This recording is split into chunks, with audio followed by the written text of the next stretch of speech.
Ya, selamat malam teman-teman ekonomi semuanya. Assalamualaikum warahmatullahi wabarakatuh. Kembali lagi nih gitu loh. Selamat tahun baru 2023 buat teman-teman semua yang katanya tahun ini akan resesi juga, but ya let's see aja.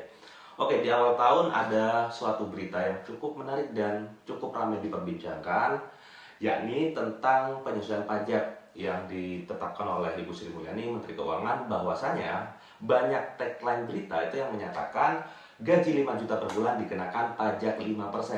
Oke ya, gaji 5 juta per bulan dikenakan pajak 5%. Worth it gak sih? Memihak mereka yang gajinya kecil nggak sih? Atau negara kekurangan duit nggak sih? Banyak komentar-komentar miring tentang kebijakan ini. Bagi gua sendiri, setelah dihitung-hitung nih gitu loh, itu malah bagus bagi masyarakat karena undang-undang tersebut sangat mengurangi beban pajak bagi pribadi seseorang. Itu sangat ngurangin banget loh guys gitu loh. Aplikasinya seperti apa? Oke, sebelum kita masuk ke aplikasi cara ngitung PPh, gue di sini akan jelasin dan sekaligus ngajarin nih gitu loh kepada teman-teman yang belum paham cara ngitung PPh itu seperti apa. Kita bandingin dulu undang-undang PPh yang lama atau sebelum Ibu Sri itu menetapkan undang-undang baru dengan undang-undang penyesuaian pajak atau undang-undang baru yang telah dilakukan oleh Ibu Sri Mulyani dan Menteri Keuangan. Nah, perbedaannya ada di sini, teman-teman bisa dilihat gitu. Nah, perbedaannya adalah di level pertama, jadi ada tingkatan level pengenaan pajak. Yang pertama adalah 5%, yang kedua 15%, kemudian 30% dan seterusnya. Kalau di undang-undang yang lama, gaji 0 sampai 50 juta rupiah, ini per tahun ya, ini per tahun. Jadi dalam satu tahun, kalau misalkan gaji kita diakumulasi dari 0 sampai dengan 50 juta rupiah dikenakan pajak 5%. Terus kalau misalkan gajinya 60 juta sampai level tertentu itu akan dikenakan pajak sebesar 15%. Jadi teman-teman bisa lihat antara perbedaan yang lama dengan yang baru. Kalau misalkan yang baru 0 sampai 60 juta itu dikenakan pajak 5%, up atau di atas 60 juta itu sudah pajaknya 15%. Jadi 60 juta 100 rupiah itu pajaknya udah 15%. So, kalau kita ngobrolin tentang gaji 5 juta per bulan, ini secara sederhana aja sebelum kita masuk ke aplikasinya. Dan kemudian kita hitung yang benar-benar mana sih yang worth it gitu loh. Mana sih yang worth it dan mana yang nggak worth it dalam penghitungan pajak ini. Kalau misalkan kita ngomongin gaji 5 juta seperti tagline yang ada di berbagai macam media, kalau dikalikan satu tahun itu akan jadi 60 juta. Oke ya, ini sederhananya saja. Kalau misalkan gajinya 5 juta dalam satu tahun akan jadi 60 juta. Kalau kita pakai undang-undang PPh yang lama, 60 juta itu ada di level yang kedua. Jadi udah bukan 5% lagi, malah 15%. Sederhananya seperti itu. Kemudian, Ibu Sri Mulyani merubah itu. Bu Menkyu merubah itu. Dari 15% kalau 60 juta, kalau misalkan kita rata-ratakan per bulan itu adalah 5 juta, itu dirubah. Terjadi pelonggaran. Kalau gajinya 5 juta dan setahun adalah 60 juta, dirubah menjadi hanya dikenakan 5% atau bahasa sederhananya itu sepertiga daripada pajak sebelumnya. Oke ya. Jadi bisa dari level pertama saja kita udah bisa melihat gitu, signifikan banget itu perbedaan. Jadi gaji 5 juta per bulan itu sudah lebih enteng, lebih enjoy gitu. Oke, apa saja sih yang harus dilakukan dalam penghitungan pajak? Langsung saja men, kita langsung bandingin, kita langsung hitungin, lebih kita buktikan ya, sekaligus kita proof gitu. Kita buktikan bahwasanya PPh ini meringankan beban pajak seseorang, bukan malah menambah beban pajak seseorang. Kita buktikan sekarang.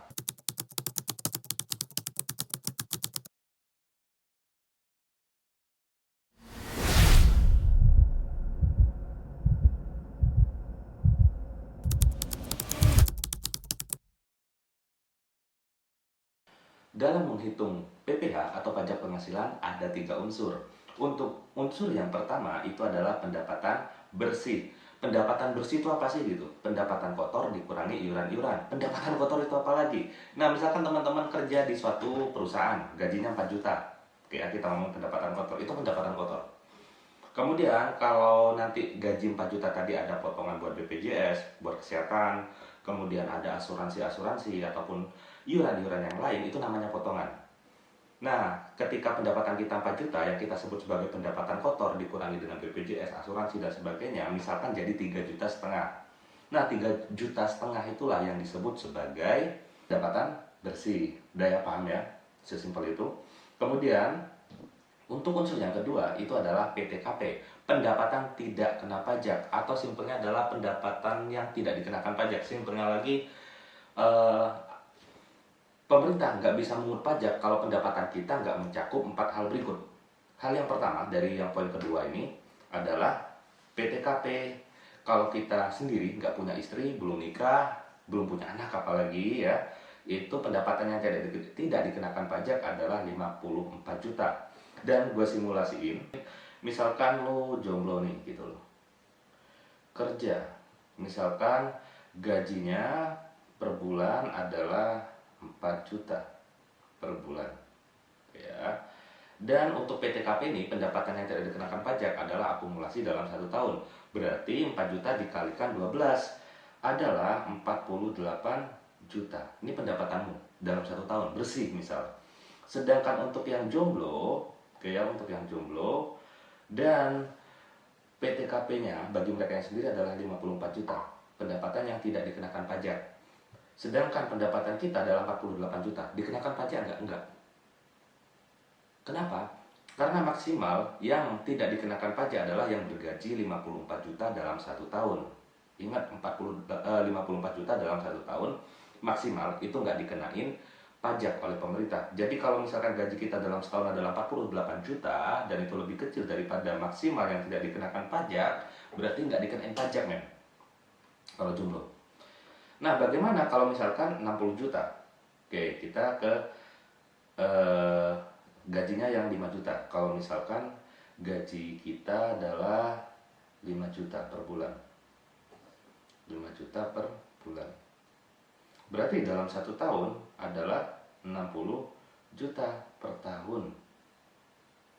Nah, sedangkan untuk PTKP-nya jomblo, atau bekerja dan sendirian, nggak punya istri, adalah 54 juta.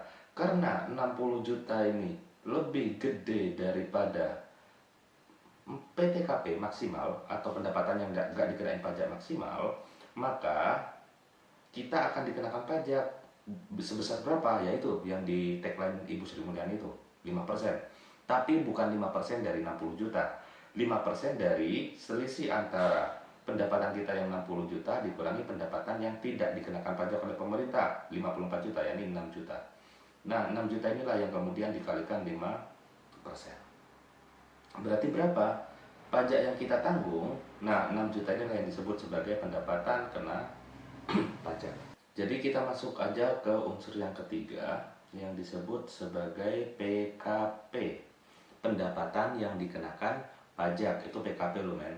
Nah, PKP itu caranya gimana? Yakni pendapatan bersih, pendapatan bersih dia dikurangi dengan pendapatan yang tidak dikenakan pajak. Langsung gue contohin lagi nih. Misalkan tadi kan gajinya 4 juta, itu kan nggak dikenain pajak. Karena apa? Karena minus. Minus ya. Yang gajinya 4 juta tadi, gaji 4 juta per bulan.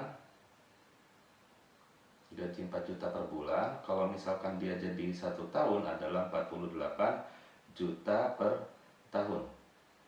Nah, ini jelas lebih kecil daripada PTKP, pendapatan yang nggak dikenain pajak oleh pemerintah dalam 1 tahun.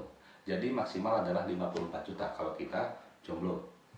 Nah, kalau kita masih sendiri gitu loh.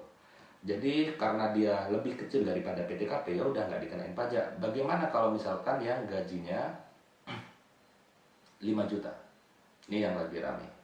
5 juta per bulan. Jadi per tahunnya dia adalah 5 kali 12, 5 juta kali 12 bulan sama dengan 60 juta per tahun. Nah, kita sekarang cari PKP, men. Yang rumusnya adalah pendapatan bersih dalam 1 tahun. Ini sudah ya, adalah 60 juta dikurangi PTKP karena kita sendiri, yakni kita pakai PTKP yang poin pertama 54 juta. Nah, caranya adalah pendapatan bersih sebesar 60 juta dikurangi dengan PTKP sebesar 54 juta, jumlahnya adalah sebesar 6 juta. Nah, 6 juta inilah yang disebut sebagai pendapatan yang dikenakan pajak. karena pemerintah tidak mengenakan pajak sebesar 54 juta. Kalau lebih dari itu ya dikenakan pajak sebesar berapa?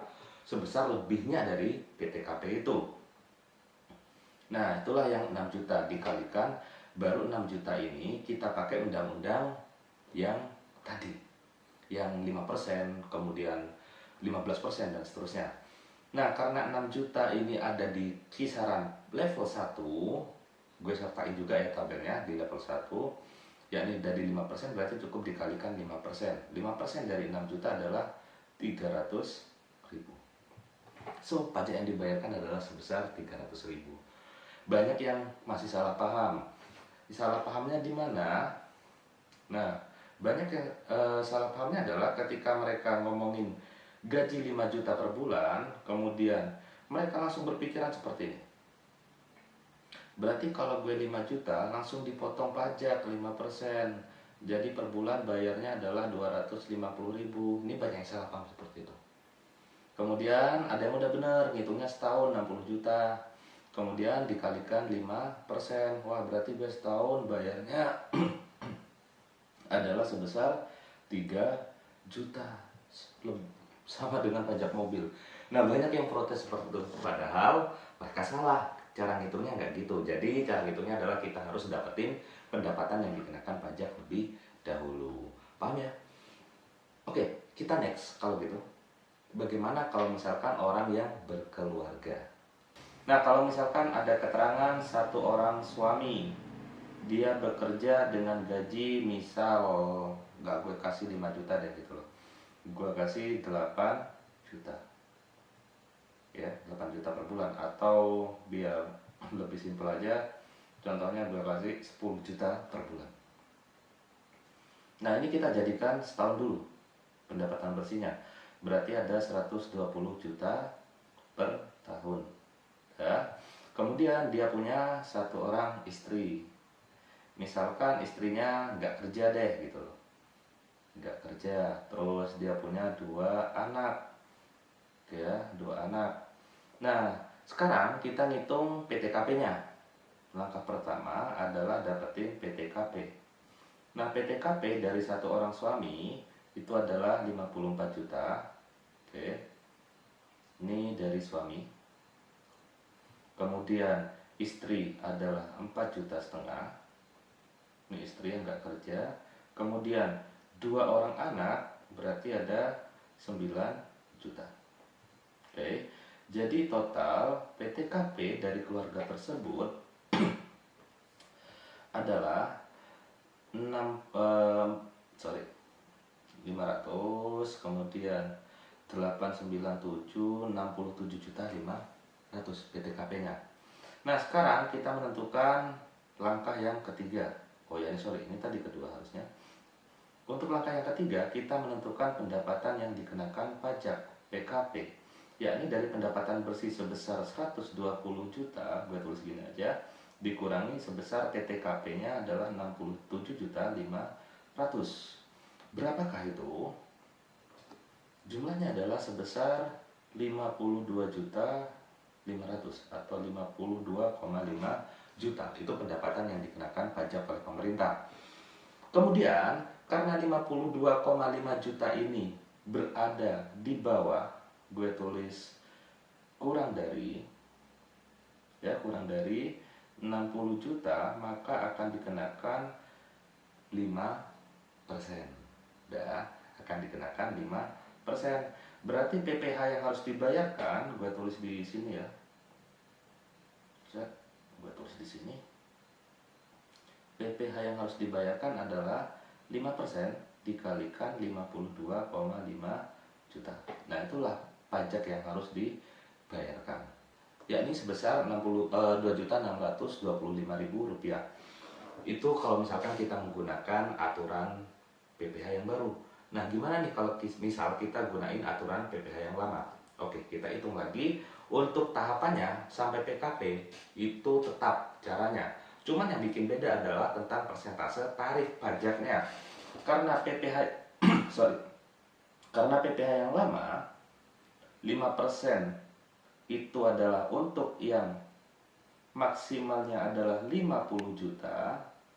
Oke, 5% dari 50 juta, gue rapiin ya tulisannya. Jadi yang di atas ini gue hapus, kita pakai aturan yang lama nih. Kita pakai contoh yang lama. Nah, kita pakai undang-undang PPh yang lama. Karena 5% di PPh yang lama itu adalah 50 juta. Oke, di sini berarti 5% dari 50 juta adalah 2.500.000.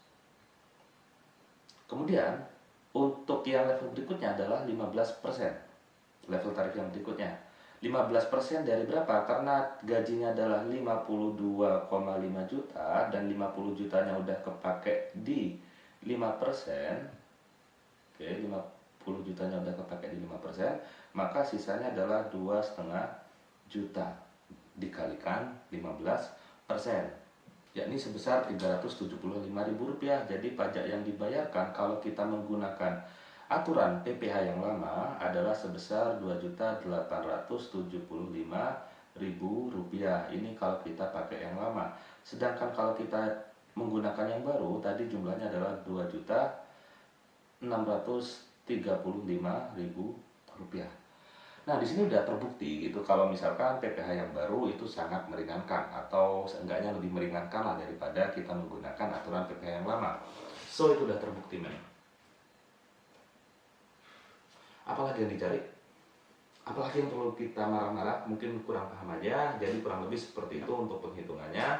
Dan ini semoga juga bermanfaat untuk teman-teman yang akan ngabis juga cara ngitung PPh dan kebetulan banget lagi rame gitu loh. Oke, cukup sekian. Thank you, terima kasih. Oh ya, tipsnya yang pertama adalah kita ngitung pendapatan bersih. Kemudian yang kedua, kita harus ngitung PTKP-nya, pendapatan yang tidak dikenakan pajak. Kemudian yang ketiga, kita harus ngitung pendapatan yang kena pajak. Dan yang terakhir, setelah didapatkan pendapatan kena pajak, teman-teman harus paham penggunaan cara ngitung tarif-tarifnya tadi. Ya, 5% untuk 0 sampai 60 juta. Kemudian 15% 60 juta sampai sekian. Misalkan contoh lain, PKP-nya 80 juta. Terus didapetin juga kita harus ngitung PPh. Nah, untuk yang 5% kan di sini untuk 60 juta. Sisa berapa? Sisa 30 juta. 30 juta baru pakai persentase yang atasnya 15%. Nah, barulah setelah dihitung akan didapatkan PPh. Cukup seperti itu doang. Dan saya harap teman-teman udah paham ya. Nggak perlu marah-marah lagi seperti mereka yang nggak paham. Entahlah gitu loh, gue bingung kenapa mereka gak paham, kenapa mereka marah ya. Karena pemerintah ini masih pajak 5%, tidak memihak pada rakyat kecil. Ya ini pelonggaran pajak, itu memihak loh harusnya gitu kan. Gue bingung gitu loh, mereka emang gak paham atau pura-pura gak paham. Ya udahlah, yang penting udah jelasin. Semoga bermanfaat, thank you, sampai jumpa lagi di video-video yang berikutnya.